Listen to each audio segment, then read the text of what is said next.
The moment my sister leaned in and said, "Waste good food on you, that's cute," the entire ballroom seemed to freeze. Her dress caught every spotlight. My table didn't even get water or a place card, just a reminder of exactly where I ranked in this family. My parents didn't defend me. My dad even muttered that maybe I should go. So I did. I walked out past the whispers, the smirks, carrying something they never saw. Not anger, not shame. Before I tell you how everything collapsed around them, tell me, where are you listening from? And as for that moment, they had no idea what they'd just lost. I grew up in a quiet neighborhood outside Charleston, the kind with trimmed lawns, polite smiles, and families who looked perfect from the sidewalk. Ours looked perfect too, at least in pictures. In every framed photo lining our hallway, Brooke stood in the center, glowing confident, dressed like the sun was built just to hit her right. And me, I was always on the edge of the frame, a little too quiet, a little too observant, a little too wrong. My mother, Linda, never said she favored Brooke. She didn't have to. It was in the way her voice changed lighter, warmer whenever Brooke walked into the room. It was in the way she'd sigh at me like I was the static interrupting her favorite song. And my father, Charles, well, he measured human worth in resumes and salaries, and my work-from-home consulting didn't fit the image he wanted to brag about.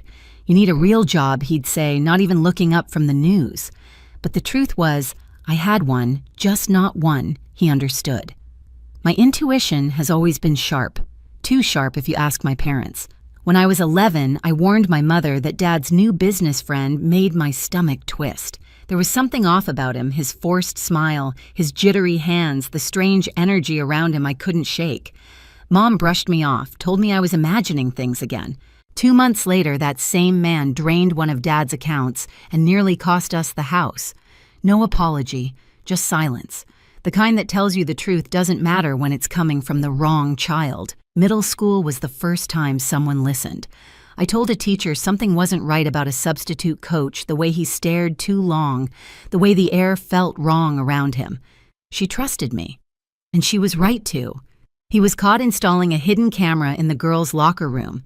That day changed everything because that teacher introduced me to his Aunt Evelyn, a consultant with a mind sharper than any blade.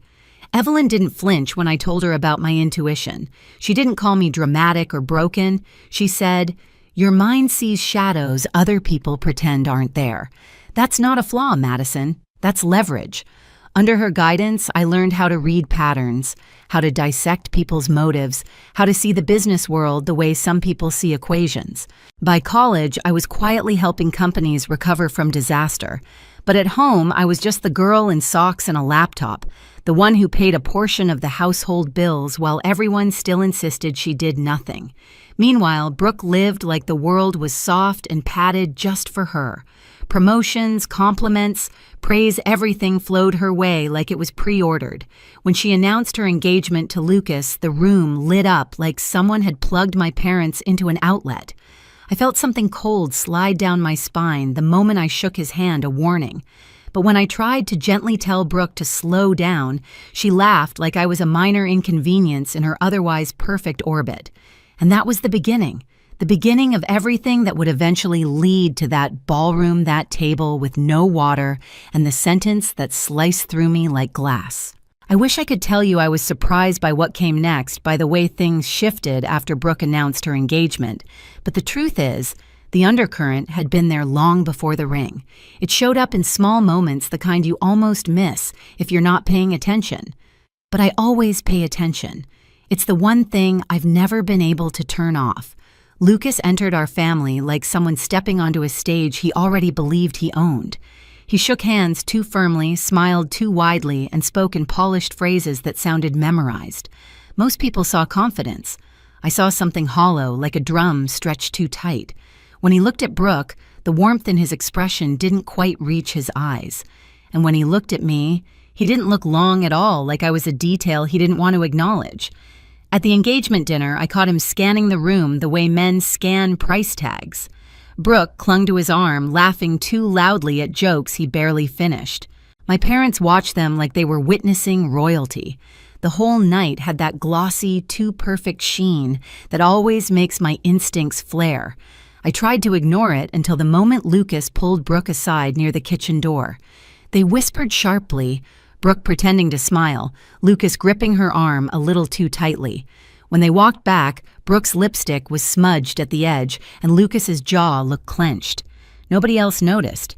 They never noticed the cracks until the whole thing breaks. 2 days later, the group email went out. It was supposedly a wedding reminder, but anyone with a pulse could read the real message. Limited seating, no +1s unless approved in advance. Please be mindful, no freeloaders. It didn't even pretend to be subtle. And because I was the only one attending alone, everyone knew exactly who the line was for. I stared at the screen for a long moment, then closed my laptop. No reply, no reaction. That always throws people off when the quiet one doesn't take the bait. My mother, however, couldn't leave it alone.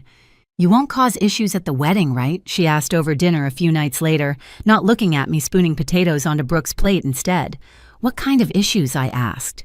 You know how you get, she murmured, waving her hand like she was dismissing a fly. How I get, as if sensing danger were a flaw, as if being right too many times made people uncomfortable.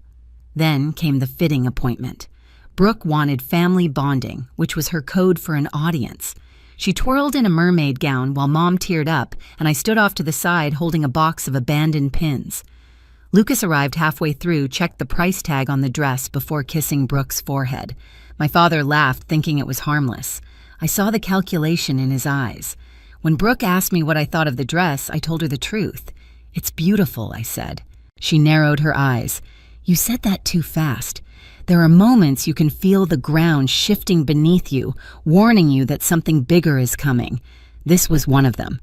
By the week of the wedding, the energy in the house was thick enough to choke on. Mom barked orders, Dad double-checked seating charts he didn't create, and Brooke floated through it all like a glitter-covered storm. Every time Lucas opened his mouth, my skin crawled.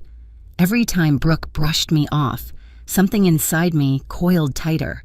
The morning we left for the venue in Savannah, I felt that same cold sensation I'd felt when I first met Lucas, like someone had left a window open in my ribcage. But I said nothing. I watched the highway roll past, watched Brooke scroll through messages, watched my parents pretend everything was perfect. They didn't know it yet, but the story they'd built, the golden daughter, the silent sister, the perfect match, was already starting to crack. And none of them were ready for what those cracks would expose. The wedding venue sat on a stretch of coastal hotel property outside Savannah, the kind of place that exists mainly for photo albums, white stone glass railings, rose arrangements that smelled expensive. People kept saying the weather was perfect, but to me the air felt too still, like the moment before a storm hits. I arrived earlier than the rest of my family, partly because I wanted to avoid the chaos, partly because I needed a moment alone. The lobby was buzzing with guests in pastel dresses and tailored suits, everyone talking about Brooke like she was the main character in their weekend.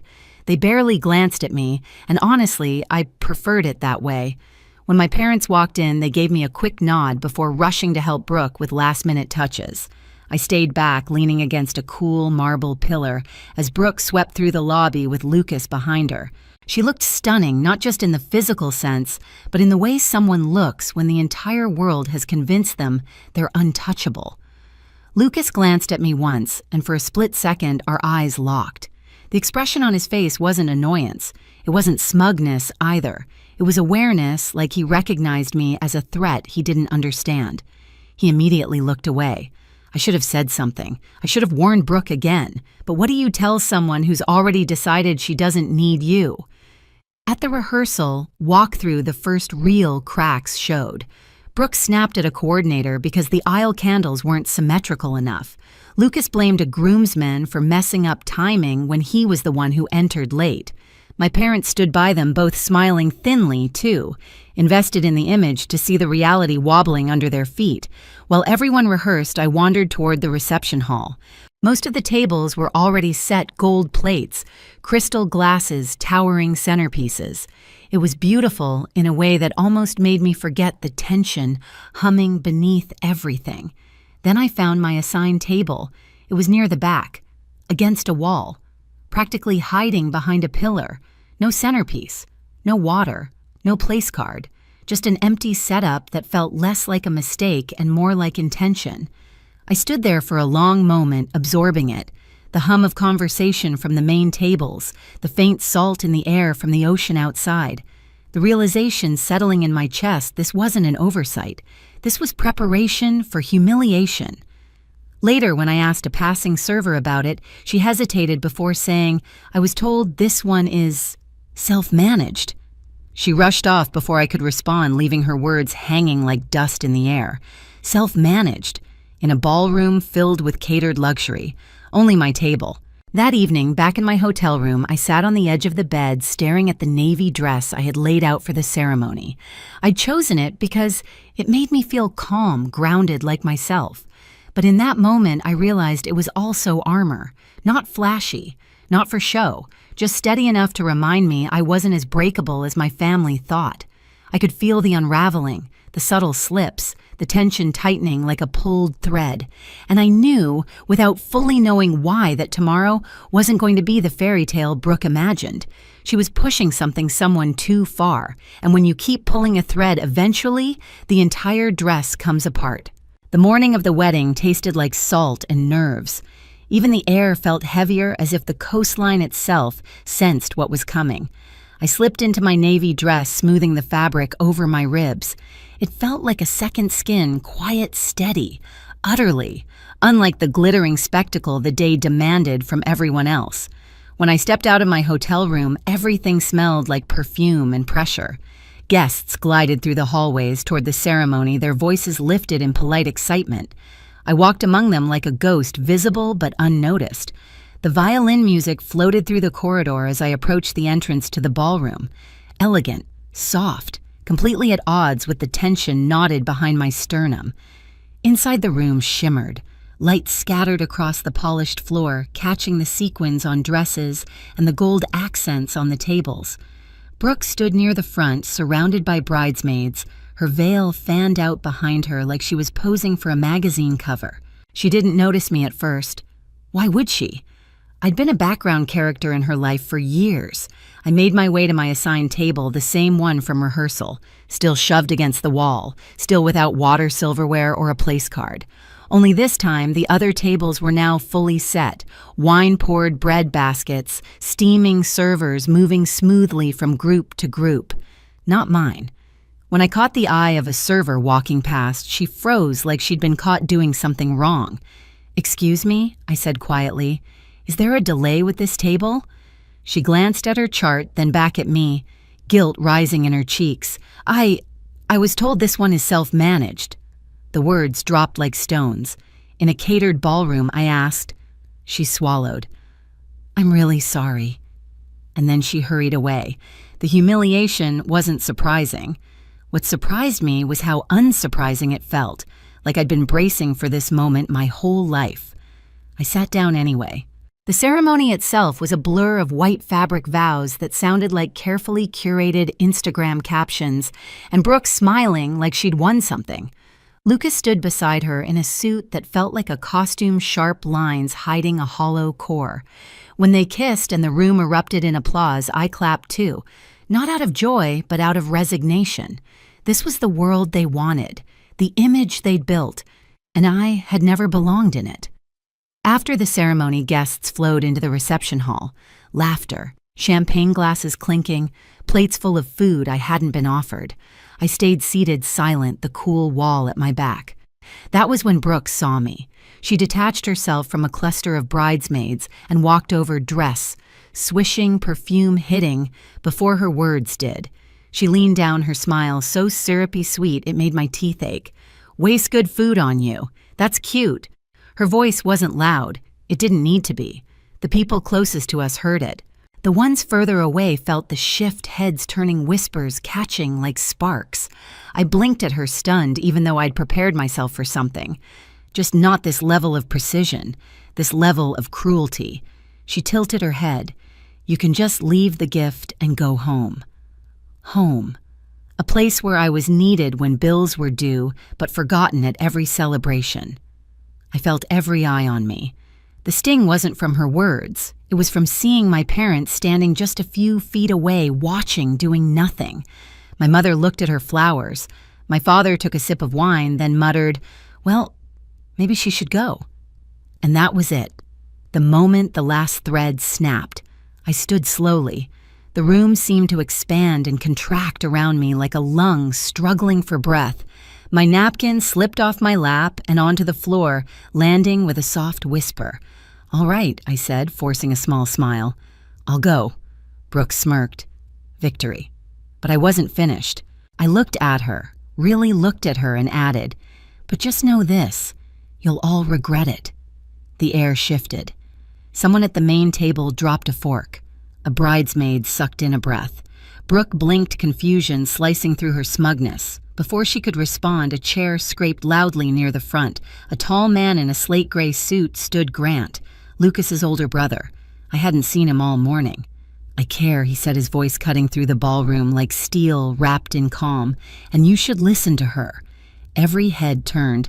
Brooke scoffed. "I'm sorry, who are you?" Grant, he replied. "Lucas's brother." Lucas stiffened beside her. Grant continued, "I've kept quiet because I didn't want to ruin your day. But Harper's right. Harper." He'd gotten my name wrong, but no one even noticed.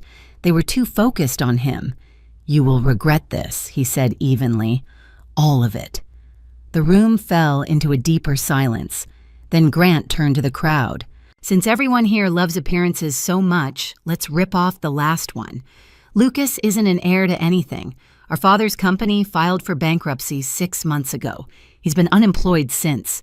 Gasp shot across the room. Brooke whipped toward Lucas. "What? Tell me he's lying!" Lucas's jaw flexed. "I never said I was unemployed. You implied you were taking over," she whispered, voice cracking. "I didn't tell you to sign anything," he muttered. And then it all tumbled out. The condo lease in her name, the fake timelines, the sudden wedding, the fabricated stability. Brooke's face went pale beneath her makeup. My parents stood frozen. Linda's hand trembled on her necklace. Charles muttered a curse under his breath, suddenly aware the golden image he worshipped was collapsing. But the meltdown wasn't done. Another voice rose from a table near the front. Firm, older. Enough. Mr. Dalton stood impeccably dressed, silver hair reflecting the chandelier light. Brooke's eyes widened. "Mr. Dalton." He ignored her. He pointed to me. "I came here out of respect," he said. "Not for you, for her." A ripple tore through the room. "Harper." He paused, corrected himself. "Madison saved my company 6 months ago. Quietly, efficiently, brilliantly. You all enjoy the stability. Thank her." Brooke's jaw dropped. My parents stared at me like they'd never seen me before. Mr. Dalton continued, "She doesn't need a spotlight or your approval. She just needed to be heard." Brooke swayed, almost missing a step in her heels. Whispers erupted, questions, shock, regret. A guest near the gift table asked loudly, "Are refunds allowed?" Someone else whispered. "Did they really not serve her food?" Another murmured. Brooks finished. And I inhaled. Deep, slow. For the first time all day, the air didn't choke me. Grant moved closer, placing a steady hand on my shoulder. "Let's go," he said softly. "This place is sinking." I nodded. We walked out together past the fallen glitter of Brooke's perfect dream, past my parents' stunned silence, past the wreckage unraveling behind us. When the ballroom doors closed, the ocean breeze hit my face, not cold but clean, like starting over. Behind us, the wedding was burning. Ahead of me, something else was opening, something that finally felt like mine. The fallout hit faster than any of us expected. By Monday morning, clips from the wedding were circulating online shaky phone videos of Brooke's meltdown, Grant's calm revelation, Mr. Dalton calling my name in front of 200 stunned guests. People love a polished disaster, and this one practically gift-wrapped itself for the internet. Lucas disappeared blocked. Brooke blocked Grant, blocked half the wedding party. He slipped out of the city before anyone could demand answers. The condo, Brooke signed for non-refundable. Payments stacked up like quicksand. Then the ripple spread to my parents. Without the money, I'd quietly been covering utilities repairs, even some of their overdue bills, their perfect facade cracked wide open. They rented out the guest room. Charles picked up part-time work. Linda started selling antiques online, pretending it was a hobby. They didn't call to apologize. They only called to ask if I could help Brooke through a hard time. I didn't take the call. Meanwhile, my world finally expanded instead of shrinking. I moved into a small apartment in downtown Charleston. Nothing fancy, but full of light with space for my notebooks and late-night strategy sessions. After the wedding fiasco went viral, in business circles, clients reached out nonstop. Mr. Dalton introduced me to 2 CEOs. Evelyn nearly cried when she saw my calendar filling up. For the first time, I wasn't surviving my life. I was living it. And the strange part, I didn't miss any of them. By early spring, the noise around the wedding finally settled, leaving only the pieces everyone had to live with. Brooke was one of the first to crack through the silence. She showed up at my apartment one Friday afternoon, no heels, no designer bag, just a tired girl with swollen eyes and a voice that barely held itself together. "I don't need money," she said. "I just don't know where else to go." For a moment, I saw the sister I used to imagine having. Not the one who mocked me in a ballroom, not the one who believed Lucas over logic, just someone who'd finally fallen far enough to see the ground I'd lived on all my life. I let her in on rules, no lies, no insults, no excuses. She nodded grateful in a way I'd never seen. Grant kept in touch too. Soft check-ins, no pressure, a quiet steadiness that felt new but safe. Maybe something would grow there. Maybe not. For once, I didn't feel rushed to define it. Standing by my window one night, watching the city lights flicker, I realized something simple and sharp. Being the quiet one never made me weak. It only made people underestimate the moment I finally chose myself. If you've ever been the overlooked one, the underestimated one, share your story in the comments. And if you want more stories like this, hit subscribe so you don't miss what comes next. At the Hale family dinner, my mother lifted her glass and said it like a blessing. "Your sister has always been the provider." Applause broke out around the table, forks clinking, smiles rehearsed. I sat there, the taste of overcooked salmon turning metallic in my mouth, and watched them toast a fantasy built on my credit score. The candlelight blurred, and something in me, something quiet and tired, finally cracked. I leaned back, let the noise fade, and said, "Perfect. Then she can handle the $9,200 balance I've been covering." Silence. Not even the radiator dared to hum. Before I tell you how that one sentence shattered everything my family pretended to be, tell me, where are you listening from? So I know I'm not the only one who's ever been done paying for other people's lies. In my family, perfection wasn't love, it was currency. Every dinner, every photo, every forced smile was proof that the Hales had it all together. We were the kind of family that neighbors waved to from driveways, the kind that sent coordinated Christmas cards in early November. But behind every glossy picture, there was me patching holes, keeping score, and pretending not to notice how uneven the scales really were. My mother, Marianne, ran the house like a stage manager. She ironed tablecloths for casual lunches, lit candles for ambiance, and spoke in that soft, polite tone that could kill a conversation faster than any shout. My father, Richard, liked to think of himself as the head of the table, but he mostly passed judgment like a judge who'd already decided the verdict. And then there was Aurelia, my sister, the golden one, the one who never seemed to fall because someone else always caught her. Usually, that someone was me. I'm 32. I work full-time as an analyst, spend most of my evenings buried in spreadsheets, and live alone in an apartment where silence actually means peace. For years, I thought I could keep our family balanced if I just tried hard enough, if I smiled through the guilt trips and fixed what others broke. But I was wrong. The cracks weren't on the surface. They were structural. 6 months before that dinner, Aurelia called me from a parking lot, voice trembling with manufactured panic. "It's just a temporary freeze. Sharina," she said, "the bank messed up a form. I just need you to co-sign for one card, just a month promise." I told myself it was family. I told myself she'd fix it. I told myself the same lie my parents always did, Aurelia means well.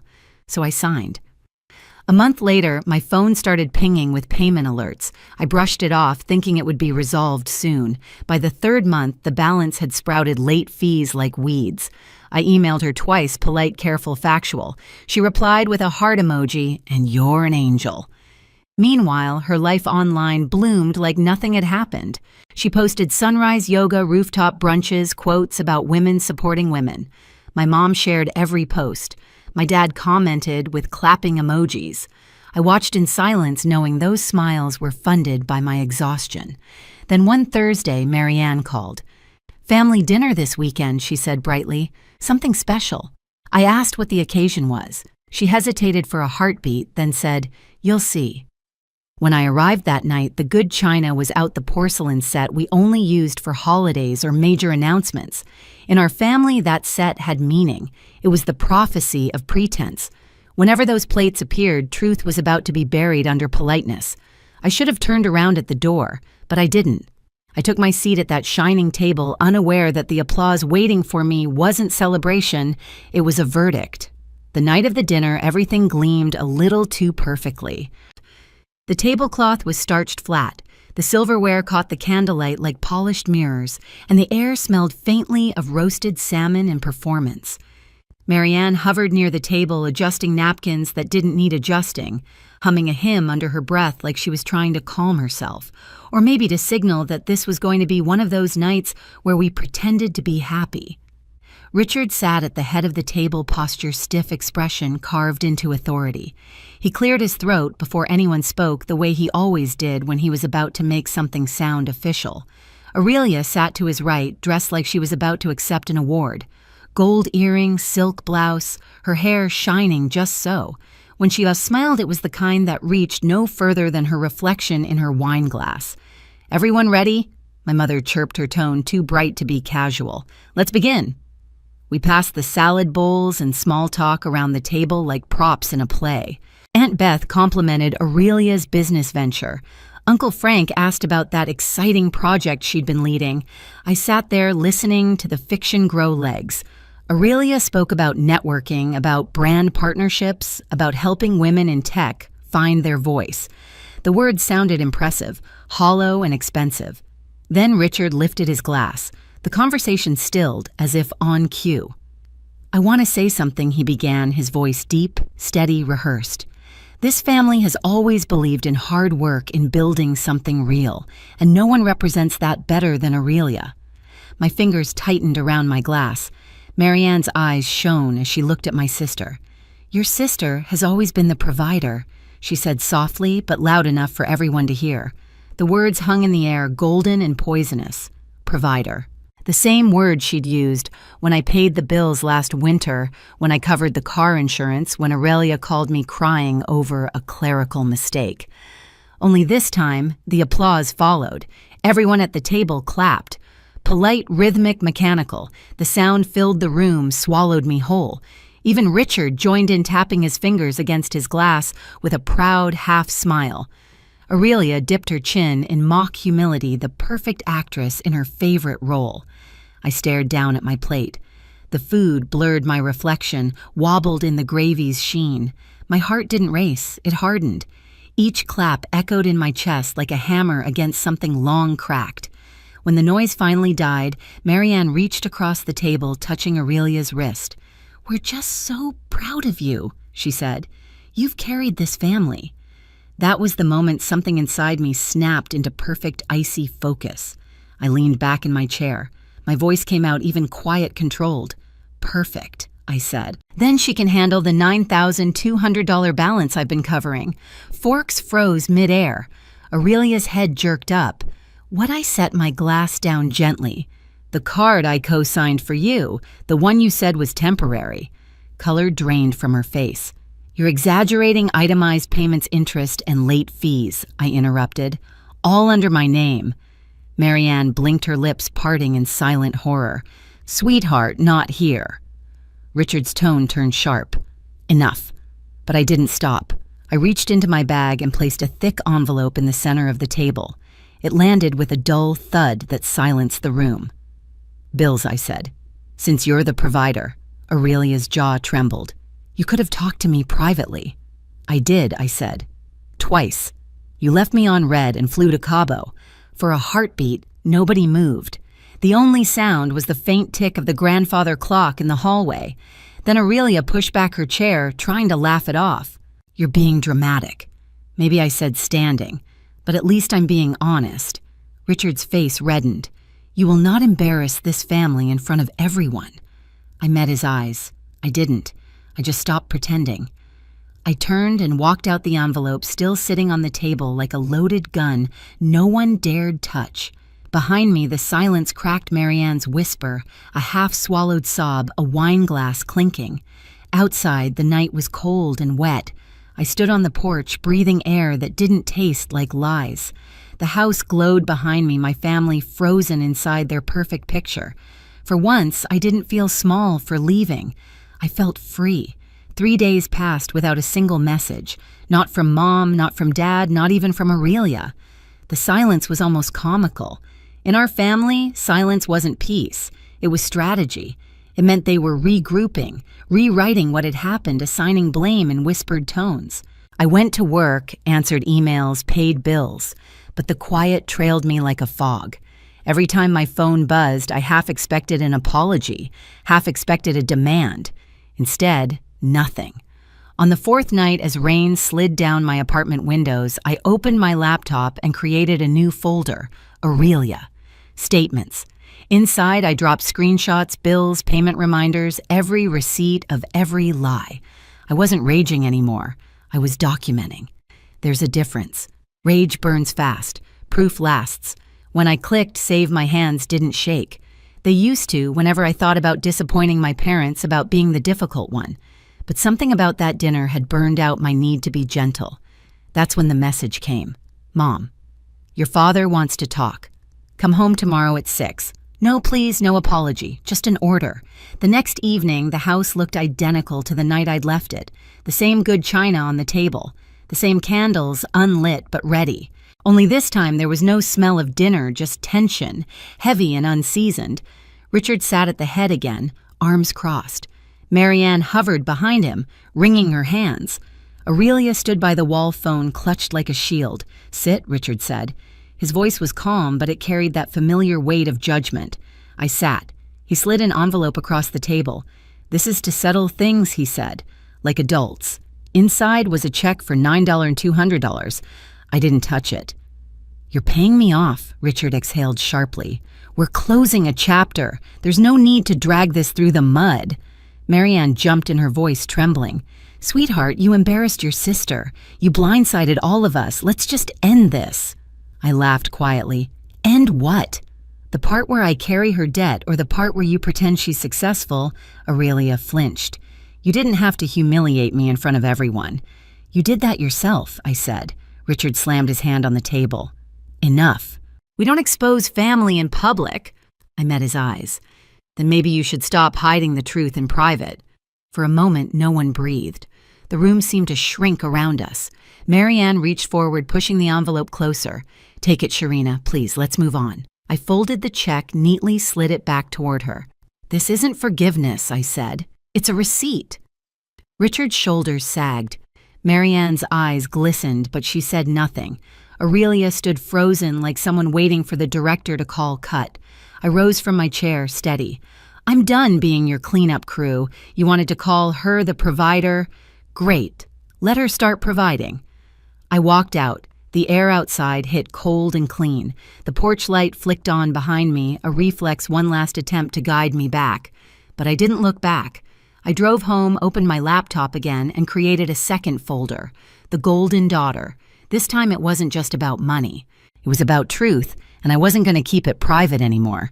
The first tremor didn't come from my family. It came from an unknown email. Subject: Hi. I think your sister scammed me. It was late on a Tuesday. The city hummed outside, soft and indifferent. I clicked it open, half curious, half numb. The sender's name was Tessa Holbrook, and in a few sentences she detonated whatever piece I had left. I found your name through a tagged photo. I think your sister Aurelia took money from me and 2 others. Can we talk? Attached were photos of messages, receipts, invoices. At first it felt impossible, like reading fan fiction about my own disaster. But as I scrolled, the pattern became familiar. The same smooth tone, the same fake urgency, the same empty promises. My sister had spun her lies into a business model. That night, I met Tessa at a cafe near my office. She looked young, hopeful in the way that made her betrayal hurt more. Her hand shook around a chipped mug. She told me she was launching She Ascend, Tessa said, a mentorship platform for women in tech. She said if I helped her design the pitch deck, I'd get equity. I worked 3 months, no pay, no contract, then she ghosted us. I nodded slowly. Did she ever mention investors? Yeah, Tessa said. She said she had one. A family backer. That was you, wasn't it? I didn't answer. I didn't have to. When I got home, I opened my laptop and added a new folder inside, The Golden Daughter. Subfolder Victims. By Friday, there were 5 names.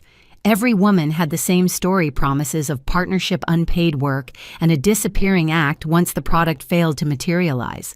Aurelia hadn't just borrowed money, she'd borrowed identities, trust, reputations.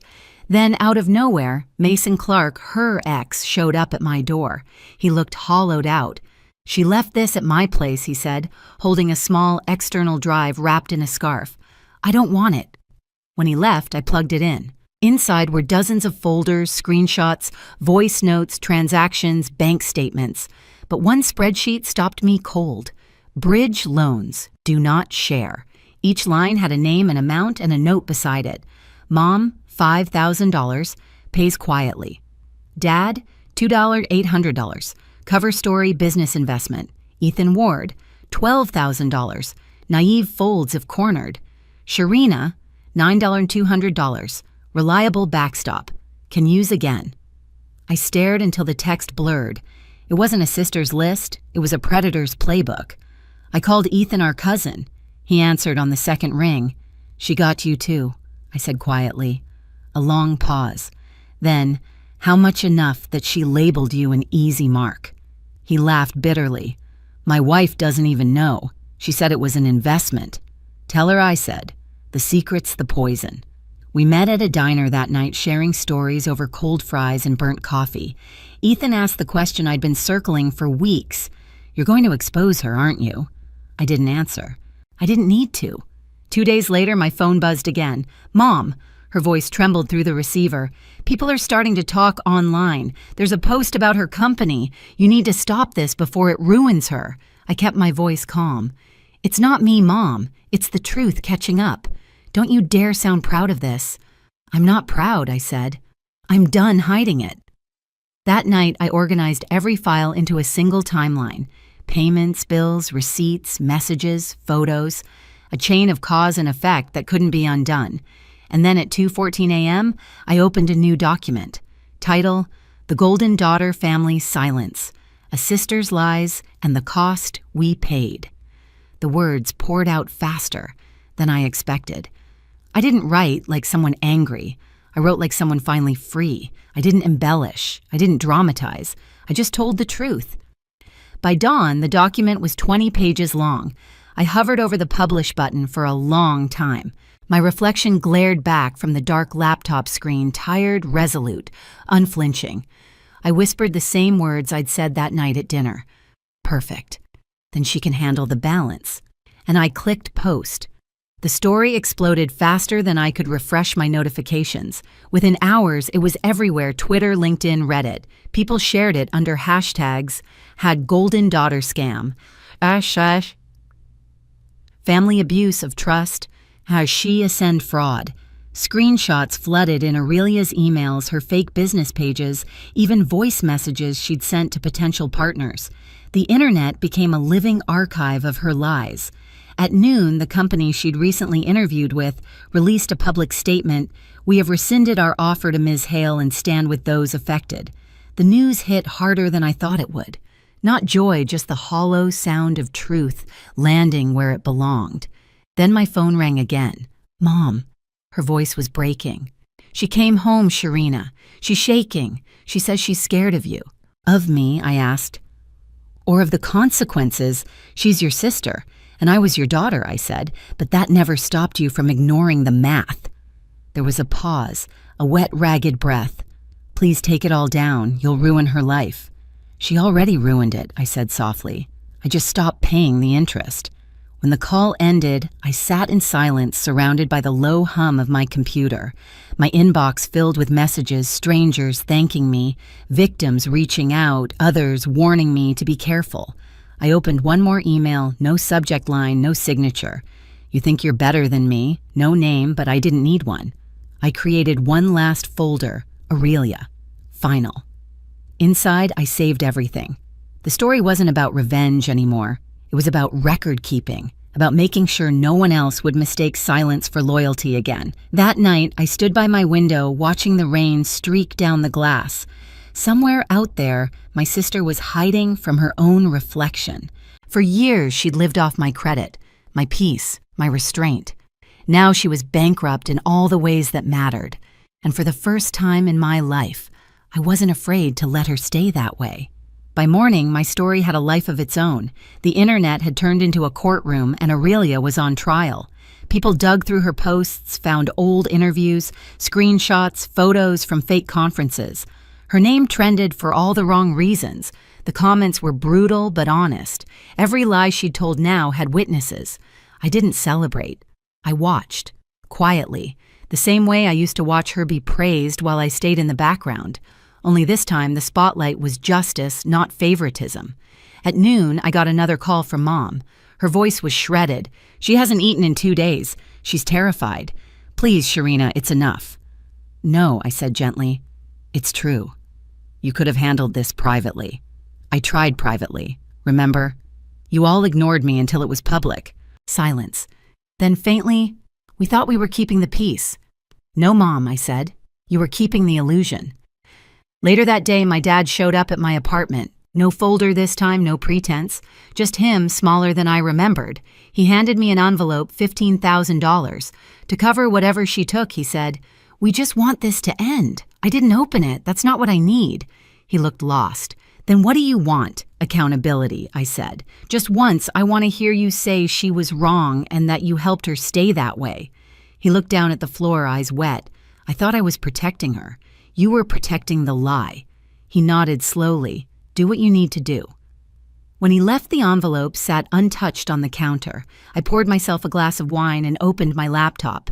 An email from my parents blinked at the top of my inbox. "Subject, family matters. We're hurt by your decision to make this public. For now, it's best we end contact. Please respect our wishes. No apology, no truth. Just another cover letter for denial." I closed the laptop, leaned back, and let the quiet settle in. It didn't feel empty anymore. It felt earned. That night, I sat on my balcony with the city breathing below me, traffic lights, blinking sirens fading in the distance, the air carrying that faint smell of rain and smoke. My glass of wine was half finished, my heart strangely light. For the first time in my life, I wasn't bracing for the next apology I'd have to make. I opened my laptop one last time. On the desktop sat a single folder, Aurelia Final. I uploaded it to the cloud, encrypted, untouchable. Not to hurt her, just to keep the truth safe. People online would eventually move on. The headlines would fade, new scandals would take their place. But for me, this wasn't about noise.